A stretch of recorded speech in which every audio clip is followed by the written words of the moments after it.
Você aceitaria cuidar de uma casa onde os moradores anteriores sumiram sem deixar vestígios? Quando Gustavo viu o anúncio, achou estranho demais para ser verdade. Procura-se cuidador para a casa em zona rural, moradia e salário inclusos. O detalhe que chamou a atenção era a observação final. Moradores anteriores ausentes. Não houve retorno. Ao chegar à propriedade, foi recepcionado por uma senhora de aparência rígida. Ela não sorriu. Apenas entregou as chaves e disse: "Não entre nos quartos trancados." Então partiu, deixando-o sozinho com o vento frio e as árvores sussurrantes. A casa era maior do que ele imaginava, com móveis cobertos por lençóis, janelas empoeiradas e um relógio de pêndulo que ainda funcionava, marcando 23h17. Um silêncio incômodo preenchia cada cômodo. Na cozinha, encontrou pratos sobre a mesa, como se alguém tivesse saído no meio do jantar. Havia talheres sujos, copos pela metade e uma trilha de migalhas que terminava em frente à porta da despensa. Ele tentou abrir a despensa, mas estava trancada com um cadeado antigo. Quando encostou o ouvido, jurou ouvir uma respiração leve do outro lado. Recusando-se a acreditar, deu meia volta, ignorando os calafrios. Naquela noite, o vento batia forte contra as janelas, e os galhos riscavam o vidro como unhas. Gustavo deitou-se no quarto dos fundos, mas não conseguia dormir. Algo parecia observá-lo através das paredes. Por volta das 3 da manhã, ouviu passos no andar de cima. Passos leves, como os de uma criança. Mas ele sabia que a casa estava vazia. Armado com a lanterna, subiu devagar. Os degraus rangiam alto no silêncio absoluto. Ao chegar ao topo, viu uma das portas trancadas ligeiramente entreaberta. Dentro do quarto, havia brinquedos antigos espalhados, uma boneca sentada na cama e desenhos infantis cobrindo as paredes. Em todos os desenhos, figuras sem olhos. Ele saiu rapidamente, mas algo chamou sua atenção. A boneca havia mudado de posição.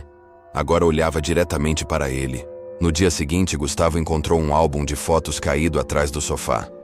As imagens mostravam uma família sorridente, os pais e 2 crianças. Mas nas últimas páginas, os rostos estavam riscados com tinta preta. No porão, encontrou caixas com gravações caseiras em fitas VHS. Curioso, assistiu uma. Mostrava os moradores conversando, rindo, até que a imagem começou a distorcer e o som se enchia de estática. No fim da fita, uma cena em preto e branco mostrava a sala onde ele estava. No canto, alguém parado. A imagem cortava antes que fosse possível ver o rosto. A partir daquele momento, ele começou a sentir a presença mais forte. A cada canto da casa, uma sensação de que era seguido. Uma porta do andar térreo começou a bater sozinha, incessantemente. Quando a abriu, havia apenas uma cadeira de rodas vazia no centro da sala.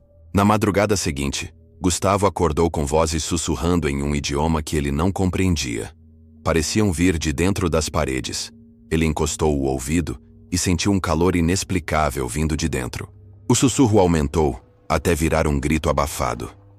De repente, uma rachadura se abriu na parede, revelando um pequeno compartimento com uma fotografia antiga emoldurada.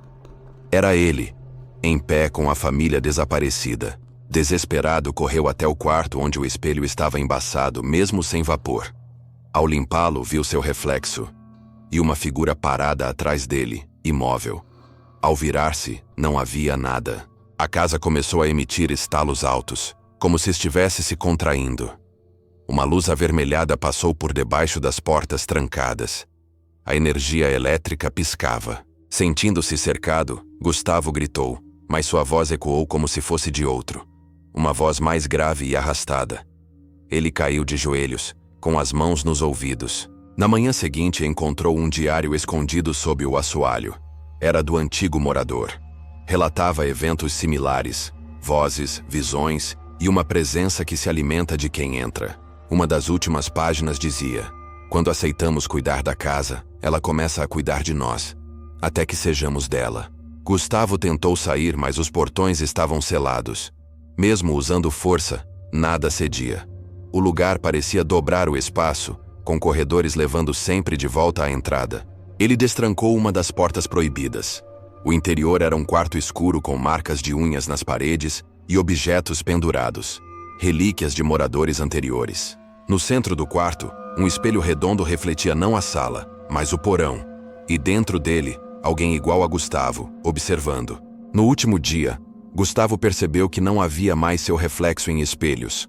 Suas mãos estavam pálidas, seus olhos afundados. Ele já não sentia fome ou sono, apenas a casa. Tentou gravar um vídeo de despedida, mas a câmera apenas mostrava estática, e, em meio a ela, os rostos dos antigos moradores, um por um. Subitamente, tudo silenciou. A casa ficou imóvel. Ao abrir os olhos, Gustavo estava sentado à mesa, vestindo roupas antigas. A porta da frente se abriu com um rangido familiar. Uma nova pessoa entrava, olhando ao redor, sem saber de nada. Gustavo tentou gritar, mas já não tinha voz. Seus olhos só podiam observar. Agora ele era parte da casa. A casa sussurrava baixinho. Mais um para cuidar. O ciclo recomeçava. E ninguém jamais saía.